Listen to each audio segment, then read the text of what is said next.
প্রতিদিন রাতের ডিনারে একঘেয়েমি রুটি পরোটা খেতে ভালো না লাগলে সেই উপকরণ দিয়ে একবার এই রেসিপিটি বানিয়ে দেখতে পারেন। এটি বানানো কিন্তু খুবই সহজ আর খেতে কিন্তু খুবই সুস্বাদু হয়। তো এটি খুবই কম সময়ে ও অল্প উপকরণ দিয়ে আপনারা এটা খুব সহজেই তৈরি করে ফেলতে পারবেন। প্রতিদিন কিন্তু আমাদের কারোরই একঘেয়েমি রুটি পরোটা খেতে ভালো লাগে না। তো আমি তাদেরকে রিকোয়েস্ট করব এই রেসিপিটা একবার হলেও তৈরি করার জন্য। তো চলুন দেখে নেওয়া যাক আজকে আমার এই রেসিপিটি। তো ভিডিওটা শুরু থেকে শেষ পর্যন্ত দেখার জন্য আপনাদের কাছে আমার অনুরোধ রইল। সবার প্রথমে আমি এখানে একটা মিক্সিং বোল নিয়ে নিয়েছি। নমস্কার বন্ধুরা, রনিতাস ফুড প্লেসে আবারও একবার সকল বন্ধুকে আমি স্বাগত জানাই। আবারও হাজির হলাম আপনাদের সামনে নতুন একটি রেসিপির ভিডিও নিয়ে। এবার আমি এর মধ্যে দিয়ে দেব মেজারিং কাপের 1.5 কাপ অনুযায়ী আটা। আমি এখানে রেসিপিটা আটা দিয়ে করেছি, তবে কিন্তু আপনারা চাইলে ময়দা দিয়েও করতে পারেন। আপনাদের হাতের সামনে যদি মেজারিং কাপ না থাকে তবে সেক্ষেত্রে আপনারা চায়ের কাপ বা স্টিলের বাটি মেপেও আটাটা নিতে পারেন। এবার আমি এর মধ্যে দিয়ে দিচ্ছি স্বাদ অনুযায়ী নুন ও দিয়ে দেবো 2 টেবিল স্পুন অনুযায়ী সাদা তেল। এবার আমি আটার মধ্যে এই সমস্ত উপকরণগুলোকে খুব ভালোভাবে একটু মিশিয়ে নেব। এরকমভাবে আমি হাত দিয়ে কিন্তু আটার মধ্যে সমস্ত উপকরণগুলোকে খুব ভালোভাবে একটু মিশিয়ে নিচ্ছি। এইভাবে কিন্তু খুব ভালোভাবে আমি আটার মধ্যে উপকরণগুলোকে মিশিয়ে নিয়েছি। এবার আমি এর মধ্যে সামান্য সামান্য জল অ্যাড করে একটা ডো তৈরি করে নেব। একেবারে কিন্তু আমি জলটা দেব না, সামান্য সামান্য জলটা দিয়ে কিন্তু ডোটাকে আমি রেডি করব। একেবারে জল দিয়ে দিলে কিন্তু পাতলা হয়ে যেতে পারে। আমার এই ভিডিওটা যদি আপনাদের কাছে ভালো লেগে থাকে তাহলে অবশ্যই একটি লাইক করবেন। আর যারা যারা আমার চ্যানেলের নতুন বন্ধু তারা অবশ্যই আমার চ্যানেলটি সাবস্ক্রাইব করে দেবেন। আমার ভিডিওর আপডেট সবার আগে পেতে পাশে থাকা বেল আইকনটা ক্লিক করতে ভুলবেন না। আর যারা যারা ফেসবুক থেকে দেখছেন তারা রনিতাস ফুড প্লেস পেজটিকে ফলো করে দেবেন। তো এইরকম ভাবে কিন্তু আমি একটা ডো তৈরি করে নেব। আপনারা সাধারণত রুটি পরোটার ডো যেই রকম ভাবে তৈরি করেন ঠিক সেই রকম ভাবে কিন্তু ডোটা তৈরি করে নিতে হবে। ডোটা খুব বেশি নরমও হবে না, আবার খুব বেশি টাইটও হবে না। এইরকম ভাবে একটা সফট ডো আমাদেরকে তৈরি করে নিতে হবে। তো দেখুন এইরকম ভাবে কিন্তু আমি একটা ডো তৈরি করে নিয়েছি। ডোটা কিন্তু খুব নরমও হয়নি, আবার খুব শক্ত হয়নি। এবার এটা থেকে আমি লেচি কেটে নেব। আপনারা সাধারণত লুচির লেচি যে আকারে করেন সেই রকম আকারের করে নেবেন। এরকম ছোট করে লেচিটা কাটলে কিন্তু রেসিপিটা তৈরি করতে বেশ সুবিধা হবে। এখানে কিন্তু আটাটাকে আর রেস্টে রাখার প্রয়োজন নেই। তো দেখুন এখানে আমার 6টা লেচি হয়েছে। এবার লেচিগুলোকে আমি হাত দিয়ে খুব ভালোভাবে একটু গোল করে নেব। গোল করে এরকম চ্যাপটা করে নেব। সবকটা লেচিগুলোকে কিন্তু আমি একই রকম ভাবে তৈরি করে নেব। আমি যেহেতু এখানে 1.5 কাপ পরিমাণে আটা নিয়েছিলাম সেহেতু কিন্তু এখানে আমার 6টা লেচি হয়েছে। আমি এখানে পরিমাণটা কম করে দেখাচ্ছি, তবে আপনারা কিন্তু পরিমাণটা বাড়িয়েও করতে পারেন। তো দেখুন সবকটা লেচিগুলোকে আমি রেডি করে নিয়েছি। এবার একটা চপিং বোর্ড আমি নিয়ে নিয়েছি। এবার চপিং বোর্ডের ওপর একটা লেচি আমি নিয়ে নিলাম। এবার এরপর থেকে সামান্য পরিমাণে একটু আটা ছড়িয়ে দিলাম। আটা ছড়িয়ে লেচিটাকে আমি 2 পিঠ এইরকম ভাবে একটু কোট করে নেব। তবে আপনারা কিন্তু চাইলে ময়দা দিয়েও বেলতে পারেন। এবার একটা বেলনির সাহায্যে আমি এটাকে খুব ভালো করে একটু বেলে নেব। এরকম ভাবে কিন্তু খুব ভালোভাবে আমি একটু বেলে নিচ্ছি। আমি এখানে একটা চপিং বোর্ডের ওপর বেলেছি, আপনারা কিন্তু চাইলে কিচেন স্ল্যাপেও বেলে নিতে পারেন। তো দেখুন খুব ভালো করে আমি বেলে নিয়েছি।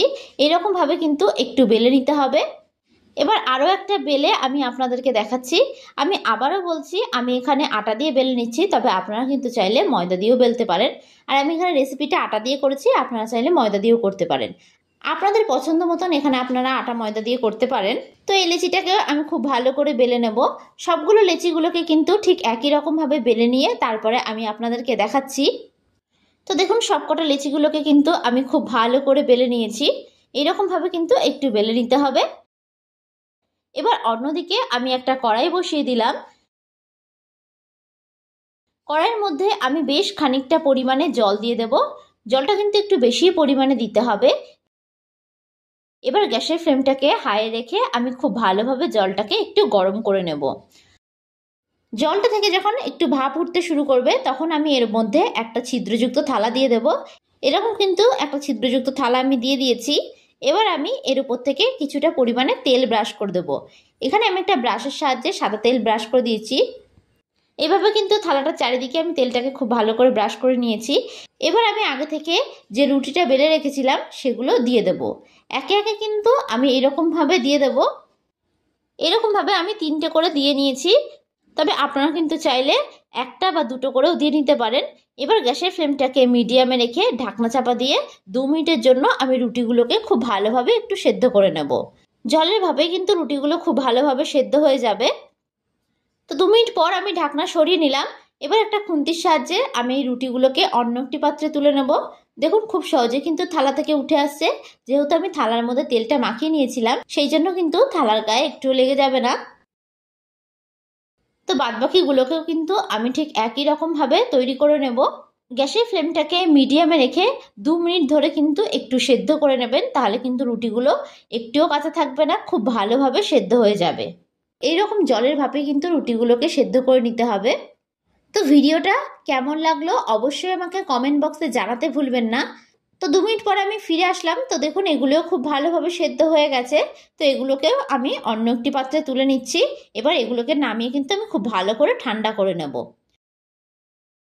তো দেখুন এখানে আমি সবকটা রুটিকে খুব ভালো করে ঠান্ডা করে নিয়েছি।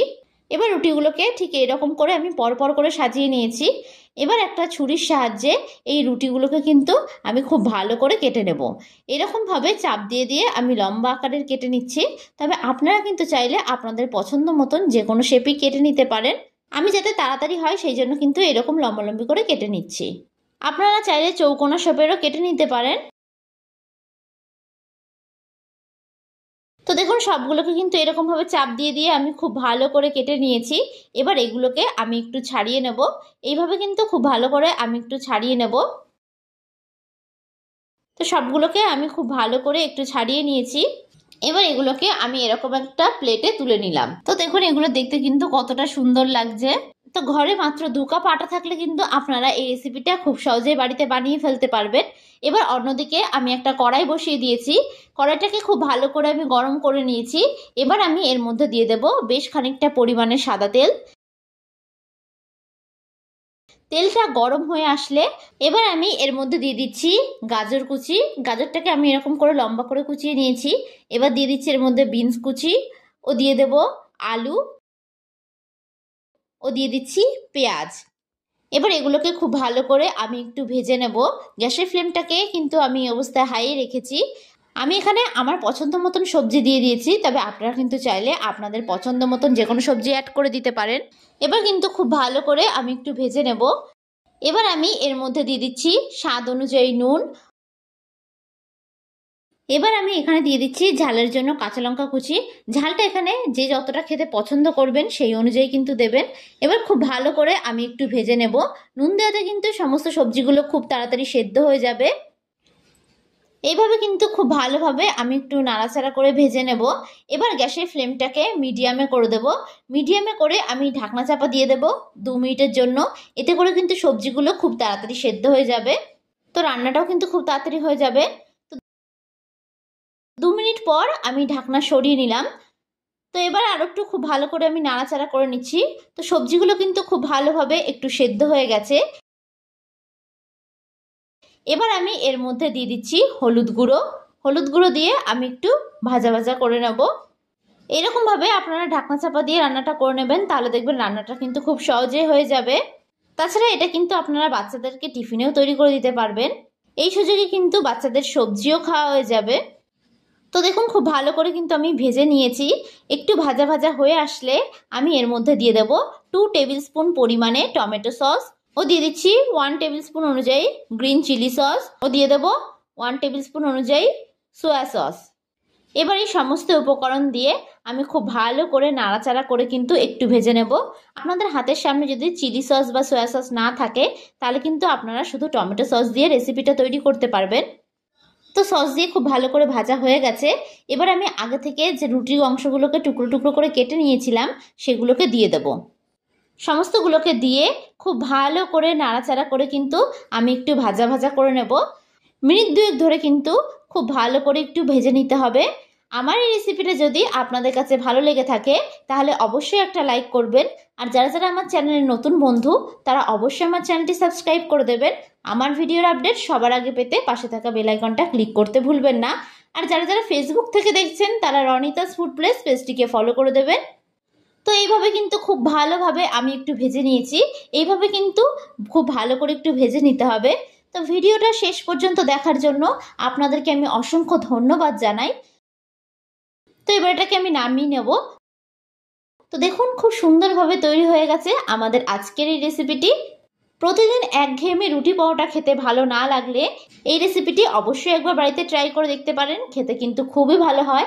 আর একবার তৈরি করলে কিন্তু আপনাদের কাছে বারবার রিকোয়েস্ট আসবে এই রেসিপিটা তৈরি করার জন্য। তো আজকের মতন আমি বিদায় জানালাম, আবারও হাজির হব আপনাদের সামনে নতুন একটি রেসিপির ভিডিও নিয়ে। তো আশা করি আপনারা সকলে ভালো থাকবেন, সুস্থ থাকবেন। ধন্যবাদ।